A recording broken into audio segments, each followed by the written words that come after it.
What's up, Ramblers? I know you want to get into today's podcast, but real quick, make sure you're keeping up by following Assistance HQ and Offsource HQ across all platforms, anywhere on all social medias, to keep up with all of the latest content, updates, exclusive, and everything else. And for business owners, visit offsource.tech for all of your office outsourcing needs, a virtual assistant for every occasion. All the links are in the bio, so go check them out right now. Now, here's your podcast. Before we begin, a moment from our sponsor. Hey guys, welcome back to another wonderful episode of The Ramblings. I'm your host, Angela Roberts.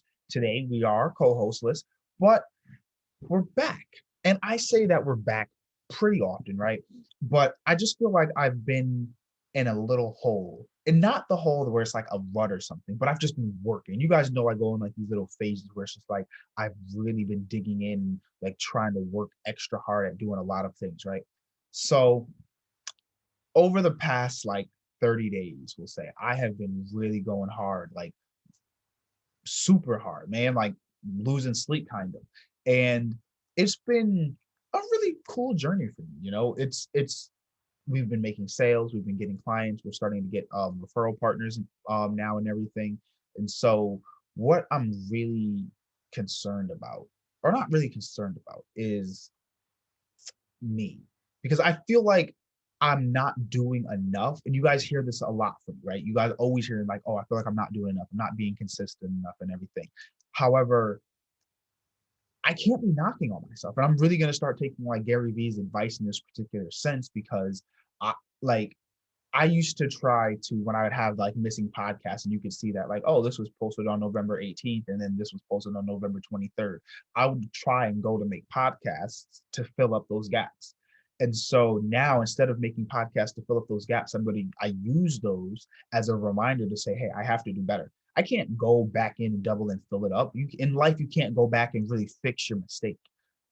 You can only live with it and kind of like work through it. And so I'm using these gaps, if you will, where I don't have podcast times as a personal reminder and a vendetta against myself to say, hey, yeah, you can do better. You have to do better. And you've shown yourself to be consistent. You have to be able to go back to being consistent, right?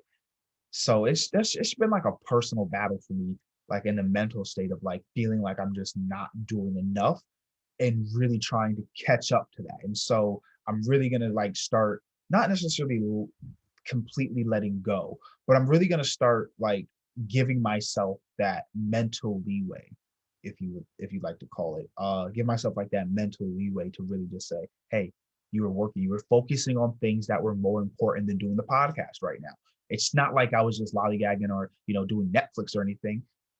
I was working and doing things within the business. I'm talking to clients, I'm in networking meetings, I'm onboarding referral partners. And so it's not that I was wasting time. It's just during that particular time in my life, I had to prioritize doing something different, especially since it's just me. Now that I have a team coming up and everything, not like a full team, but I've outsourced some of the work. I have my own virtual assistant that we've hired in house now, kind of thing going that is for me and Ben, and it's a lot different, and so I'm going to really get back into doing content because before the only things I was doing were content, network marketing, and DoorDash. I wasn't focusing on how to like do it, going over processes or my flows or making sure that certain things were correct.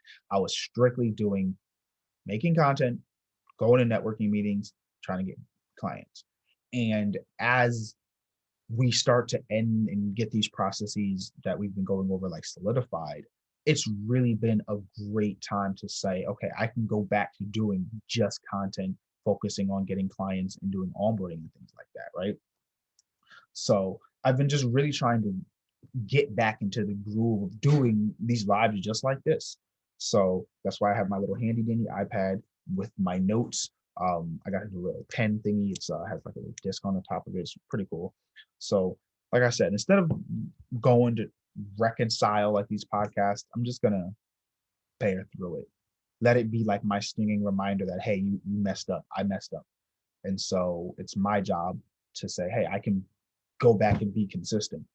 So, but during this particular time, me and my co-founder Ben, as you guys know, have been doing. We always do a lot of talking, right? But as of recently, we've been on the same page pretty often.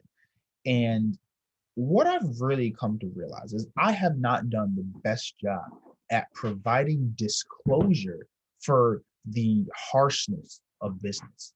Like, this is not something I should recommend. And I can see that now as it takes like personal effects in my life.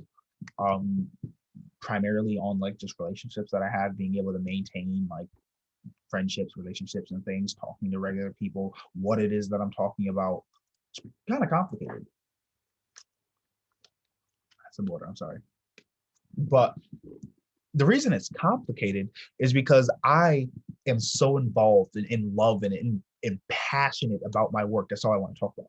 I almost feel like I get like a withdrawal symptom when I'm not at my computer working. Like when I feel like I have an idea and I'm going and I'm working, I get so aggravated when I'm taken out of my zone because I just want to sit there and focus on work. And it's really become almost unhealthy, right?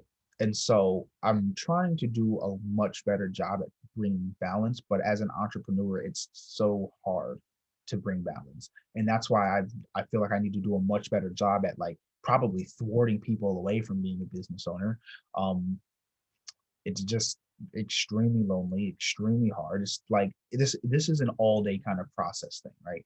Being an owner, a CEO, the boss, if you will, is a very time consuming thing because people think that it's only just going to different events. No, you have meetings, you have to make sure you're planning, you're the person who takes the blame for when things go wrong. You can't point the finger. The fingers are pointed to you when they go wrong, and when they're going right, they're pointed and distributed to everybody. At least that's how it's properly supposed to be going. And so the hard part is you're spending 12, 13, 14, 15 hours a day trying to like make this particular thing work, and you're gonna like you don't want to burn out. And so being the 2, 3, 4, 5, 6, 7, 8, 9, 10, 11, 12, 13th dude on the team is almost just as beneficial. Like if we look at the DoorDash, the Stripe, these I said Stripe, the DoorDash, the Airbnbs, Stripe at the IPO soon, but they're still like worth $1 billion or something like that, right? The 10th, 13th, 14th, 15th, 20th dude didn't do as much work as what that first dude did. Number 20 at Airbnb did not do as much work as the very first 3, 4 founders like in Brian Chesky and them had to do. And they're probably pretty well freaking off. So whoever is in off source is the 13th, 14th, 15th dude in off source is going to be pretty freaking beneficial, but not have put in the exact same groundwork that I have put in. And so that is where the loneliness comes in because you're by yourself. No one else wants to put that work in. The 15th dude doesn't want to put in the number one work guy, but he's okay with that. And so I feel like I have to do a much better job at saying, hey, I think that there should be more 14th, 15th, and 16th guys.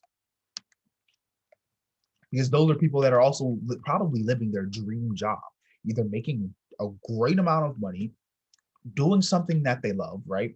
And when you're doing something that you love, it makes it less, it feels less like you're actually working. So it's for me, it's just I've done a terrible job at saying, yo, don't be a business owner because being a business owner is a hard, rigorous, painful, it's a, for a lack of better words, excuse my French, but it's a very shitty road to go down. And it's like I liken it to like playing pro ball, right? If you were trying to go to the NFL, if you wanted to go to the NBA or anything of that nature, right? It's only but so many positions and spots, right? In business, there's not that same finite number of positions or spots or abilities or opportunities. And so it feels like there's a lot more opportunity, but most businesses fail. And I have to realize, and what I would like you guys to realize and me realizing it is the same way that people can't all go to the NBA because they're not all NBA material, the same way that we would look at people on American Idol and say, your family lets you go up here? Your family said you can go up here and you can sing. And you're not, no, you're not cut out for that. So the same way people aren't cut out for pro sports, the same way people aren't cut out to be professional dancers and singers and actors and all of this stuff, some people are not cut out to be professional business people. It's the simple fact. And so being the 13th, 14th, 15th guy is extremely, extremely beneficial to those people because, hey, listen, you have a great job, great benefits, great pay, you're doing what you love, and you didn't have to risk any of that, turmoil and downturn, which is why it's not for everybody. It's extremely risky, and I highly warn against it. It's very hard for me to say that in an angry and it's like LeBron James trying to warn you against. I'm not anyway comparing myself to LeBron James at all. No, I could never do that. But it's the idea of, imagine LeBron James telling you, hey, you're probably not going to make it. This is very hard. You'd be like, but bro, you did it. Yeah, but it's LeBron. Yeah, but it's Carmelo. Yeah, but it's Kobe. Yeah, but it's Michael Jordan. And not everyone possesses the same skill set.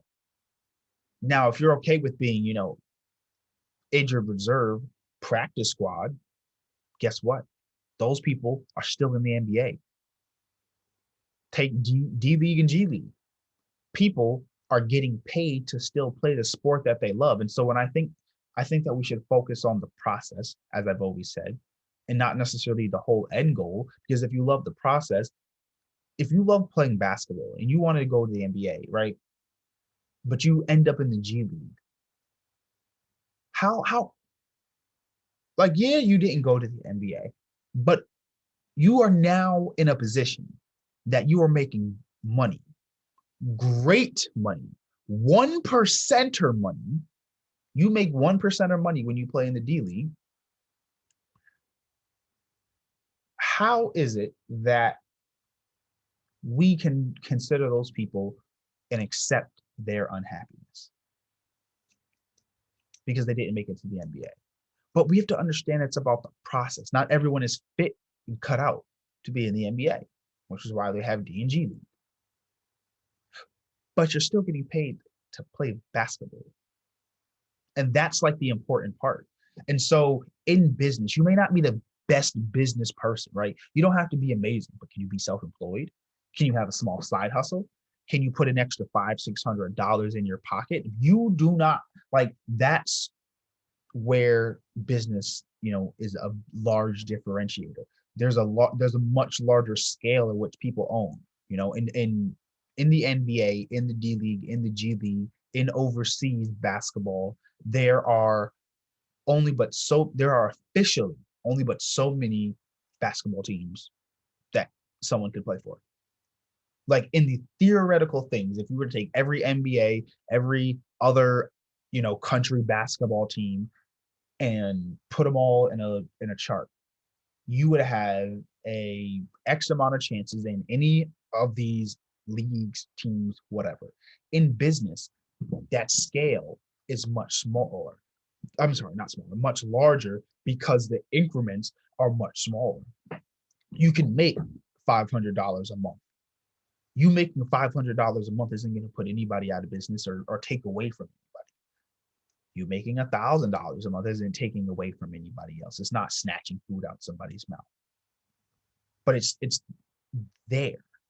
You understand? Like, in the NBA, in the D League, G League, they don't have, well, you're not good enough to be in the D League, so we're going to put you in, a paid intramural league. No, they don't have that. But in business, you don't have to fully go into it. You can be self-employed. You can have a side hustle. You can have these small gigs, which is really one of the biggest things that drew me to business. You can succeed in your own small lane. An extra $500, $600, $700 a month would help a lot of people. And so my thing is, I want people to go chase after their dreams. What is it that you would like to, what is it that you like to do? And find a way to do that. And it's hard for me to bash on entrepreneurship, even though I really am right now trying to like warn people up against it because of this thing I love called the internet, right? The internet has absolutely changed the game. Like before, you wouldn't have been able to do most of the things that we're able to do now. The barriers to entry are a lot lower and in some cases non-existent. And it allows for a lot more people to take advantage of a lot more opportunities, find more opportunities, and just have self-improvement. Between Google and YouTube, you have almost as much information at your fingertips as humanly possible between just two search engines owned by the same people. Google owns YouTube, and YouTube, being a search engine, which who would have thought, is the second largest search engine in the entire world, second only to Google, but they're also owned by Google. So, hey, who would have figured? So, with this thing called the internet, there are so many different ways to get internet money. Podcasting, YouTubing, you could be a brand, like taking your leverage and leveraging your popularity on these platforms is how a lot of people are able to also make money. You know, if you have a consistent viewership of 50 to 100 people, why not make a podcast? Those people that listen to, like, you're not taking away from anyone else's listening time because people listen to us so much in a day and they're going to listen to everything. Like when new artists come out, do we stop listening to old artists? No, we still have them in our rotation. We just add the song to our rotation. Our rotation now gets a little bit longer.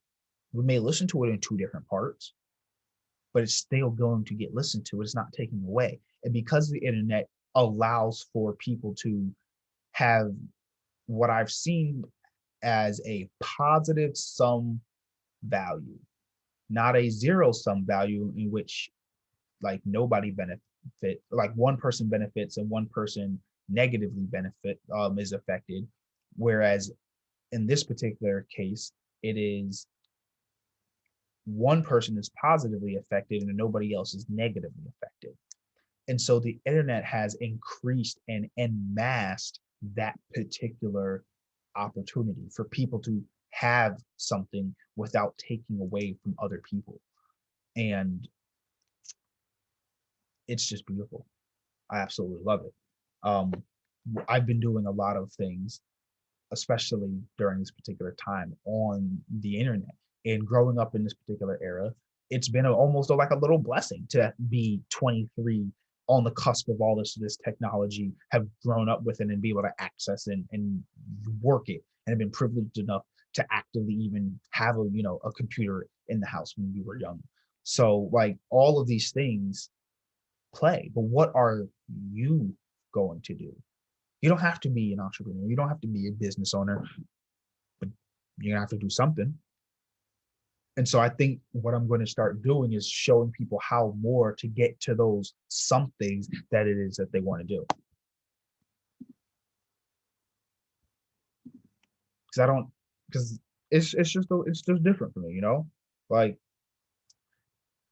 you could be an affiliate marketer, a brand rep,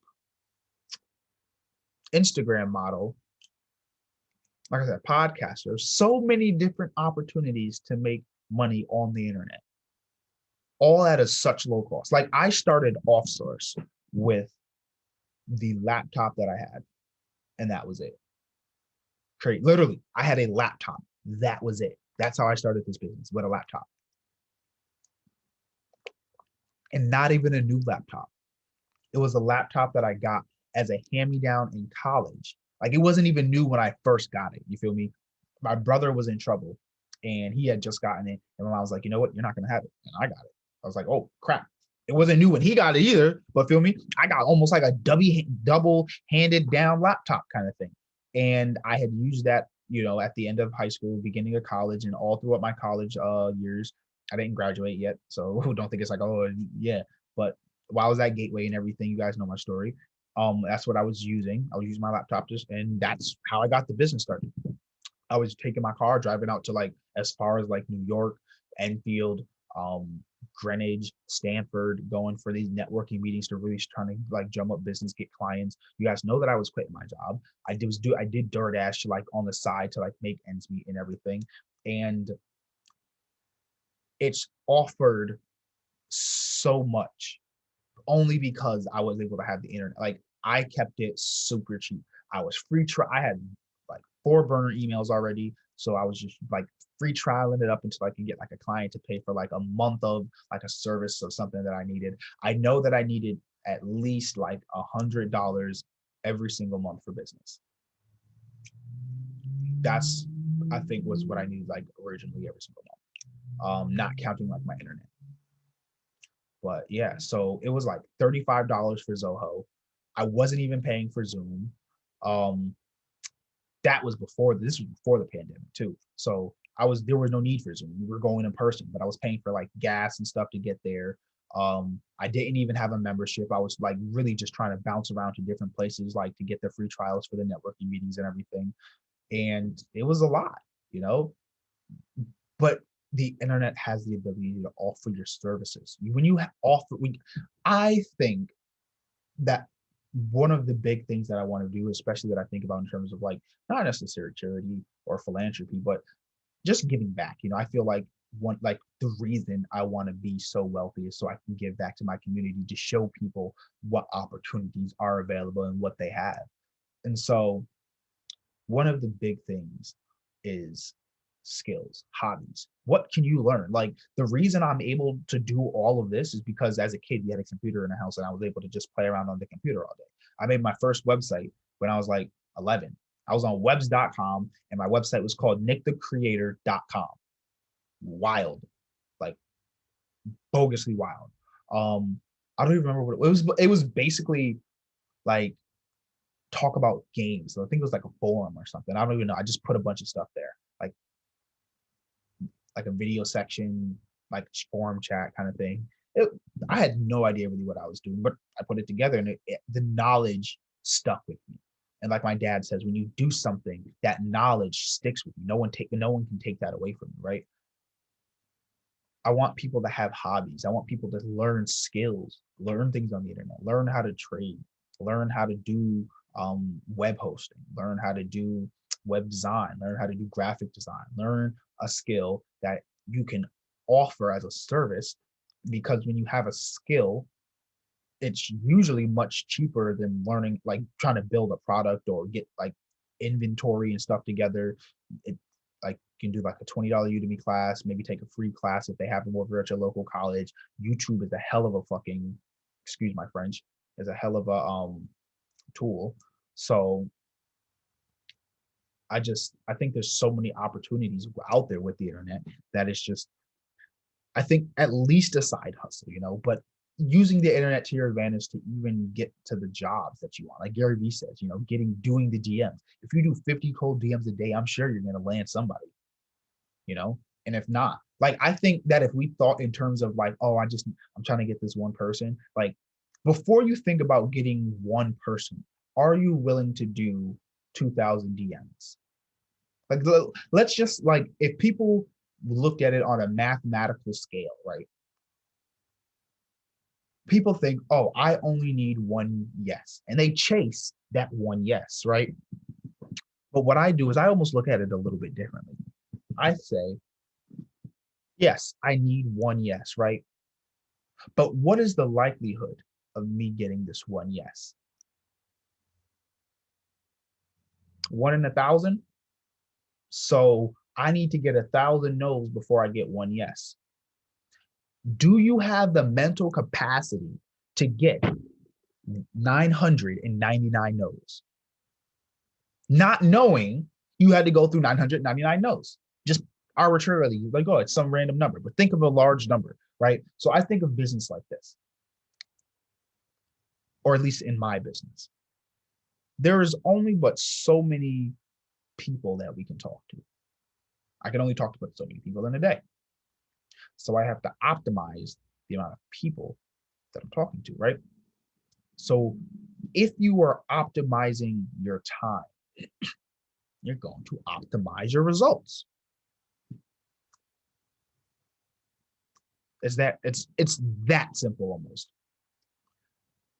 I have to go through 1,000 no's in order to get to a yes. So if I can optimize every single no, I am more likely to get to a yes sooner.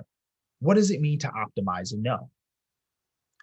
When you get a no, why did somebody say no? Make improvements based on why somebody said no, but make sure you take it with a grain of salt. We talked about understanding who is saying no. Why did this person say no? Sometimes it's not you, it's not the product, it's not the service, it's just not for them, right? And so if it's not for them, that no doesn't count. You need 1,000 no's that count, which means you're probably going to end up with like 1,500 no's because 500 of the no's aren't going to count.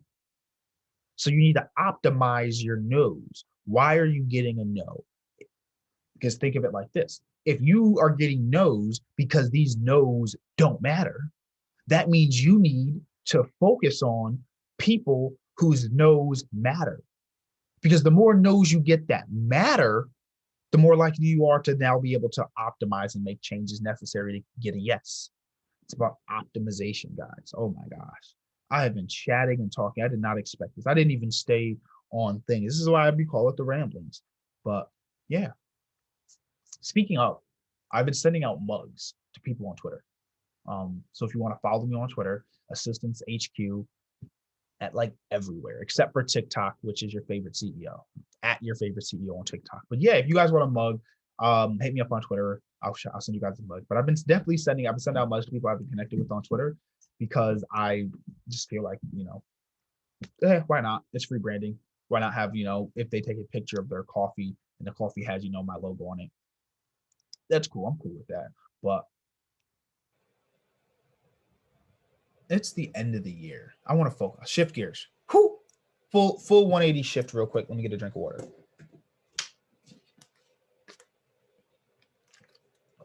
Right, so check it. It's the end of the year.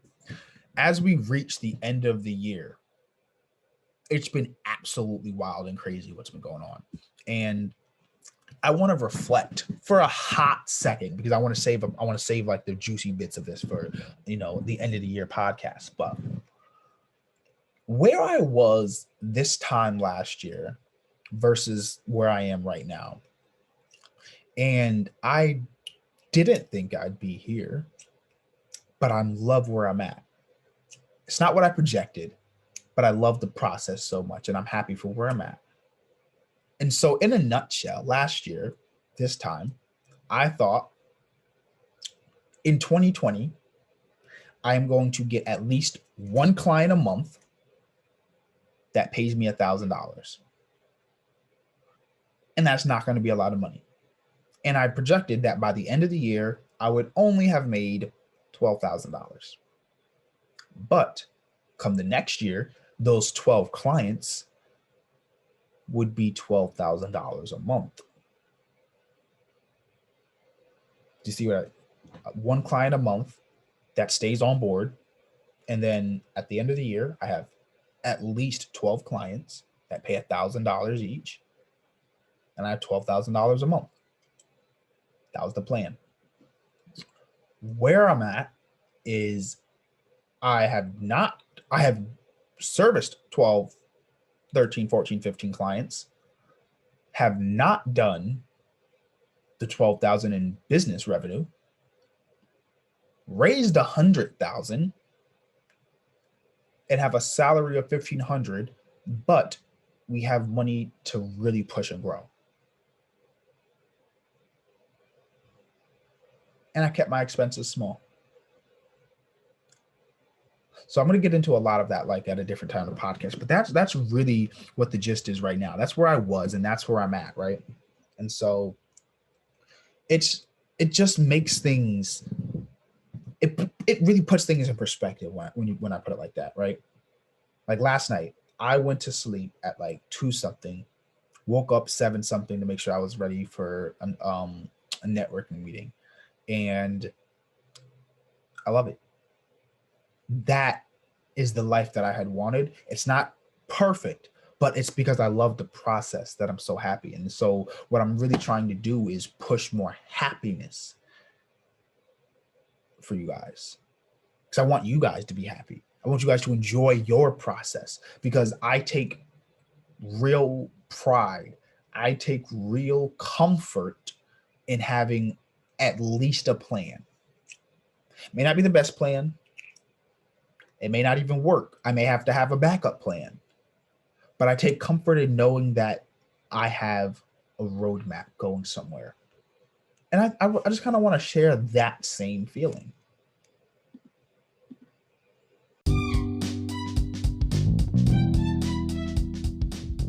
Hey Ramblers, before we kick off today's episode, I just want you to know that we're finally ready to launch OffSource and it's going to be in October.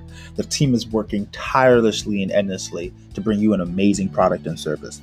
So if you know anyone that needs a virtual assistant or just like to make some extra money for our referral program, tell them to head to offsource.tech or text info to 516-408-2427. Make sure you're following us across all social media at OffSource HQ. Now let's get ready to ramble.